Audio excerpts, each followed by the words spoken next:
बिस्मिल्लाहिर्रहमानिर्रहीम। अस्सलाम वालेकुम viewers, Sufiyan Butt from Getset properties. आज हम डिस्कस करेंगे 2026 में प्रॉपर्टी का रुझान कैसा रहेगा। आजकल ये टॉपिक बहुत अंडर डिस्कशन है क्योंकि 2022 से पहले जो हुआ एक शॉर्ट टर्म प्रॉफिटेबिलिटी का एक बैलून क्रिएट किया जाता था, एक मोनोपली की जाती थी इन्वेस्टर की तरफ से, चीज़ें होल्ड करके बेची जाती थी, तो एंड यूज़र तक पहुँचते पहुँचते उसमें काफ़ी ज़्यादा प्रॉफिट ऐड हो चुका होता था। तो अभी वो 2022 से लेके कुछ रीज़न्स की वजह से प्रॉपर्टी मार्केट बहुत स्लो रही, जिसमें हमारे इन्वेस्टर जो हैं वो ओवरसीज़ में गए। कुछ ने दुबई में इन्वेस्टमेंट की, ओवरसीज़ कंट्रीज़ के अंदर इन्वेस्टमेंट की, किसी और कमोडिटी के अंदर, गोल्ड के अंदर, डिफरेंट दूसरे चीज़ों के अंदर इन्वेस्टमेंट हुई।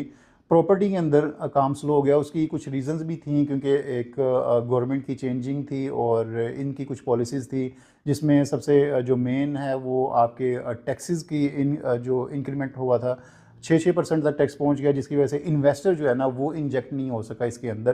क्योंकि पहले ये होता था टैक्स कम होता था तो इन्वेस्टर आते थे। एक एग्जांपल देता हूँ कि एक घर लिया पुराना, उसको रेनोवेट किया और बेच दिया, उसमें अपना चंक रखा, अपना प्रॉफिट रखा और आगे एंड यूज़र तक एक प्रॉफिट के साथ चीज़ पहुँचती थी।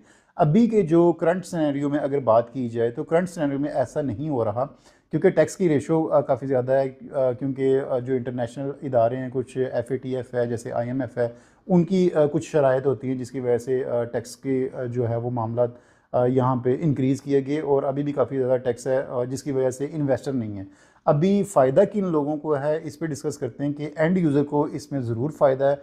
और किस चीज़ के अंदर फ़ायदा है कि आप सॉलिड चीज़ें लें, आप इसमें जो है वो प्लॉट्स लें और ऑन ग्राउंड चीज़ें पे आएँ, और जिस तरह सोसाइटी ने पहले किया वहाँ पे ना अपनी इन्वेस्टमेंट को स्टक करें। और इसमें अभी वर्टिकल्स के अंदर फ़ायदा है क्योंकि अभी गवर्नमेंट भी रिस्ट्रिक्शन बहुत ज़्यादा लगा रही है, सोसाइटी को परमिशन नहीं मिल रही, और इनको अप्रूवल्स में भी काफ़ी ज़्यादा रिस्ट्रिक्शंस का सामना करना पड़ रहा है। होना भी चाहिए क्योंकि एग्रीकल्चर लैंड ख़त्म होती जा रही है। वर्टिकल के अंदर ज़्यादा रुझान है। वर्टिकल में अभी डेवलपर बहुत ज़्यादा एक्टिव हैं और हमें बहुत ज़्यादा बिल्डर एक्टिव नज़र आते हैं। इसमें अभी भी चंक मौजूद है, 15 से 20% जो इन्वेस्टर हैं, जो इन्वेस्टमेंट करना चाहते हैं, उनके लिए अभी भी एनुअली जो ग्रोथ रेशियो है वो 15-20% वो हासिल कर सकते हैं। और इसमें रेंटल इनकम का जो है वो भी एक एस्पेक्ट उसके अंदर शामिल होता है, जो कि प्लॉट के अंदर नहीं होता था।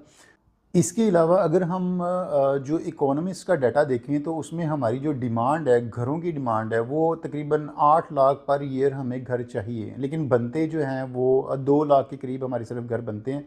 6 लाख घरों का जो शॉर्टफॉल है, ये काफ़ी सालों से ये शॉर्टफॉल जमा होता जा रहा है। तो डिमांड बहुत ज़्यादा है, लेकिन बना नहीं पा रहे, या लोग ख़रीद भी नहीं पाते। बाइंग पावर भी लोगों की जो है ना उस तरीके से नहीं है अभी, क्योंकि अभी 2.5-3 करोड़ का घर मिलता है 5 मरले का। तो अभी जो वर्टिकल के अंदर जो है, मैं बता रहा था कि यहाँ पे डिमांड ज़्यादा है वर्टिकल की भी, क्योंकि एक कपल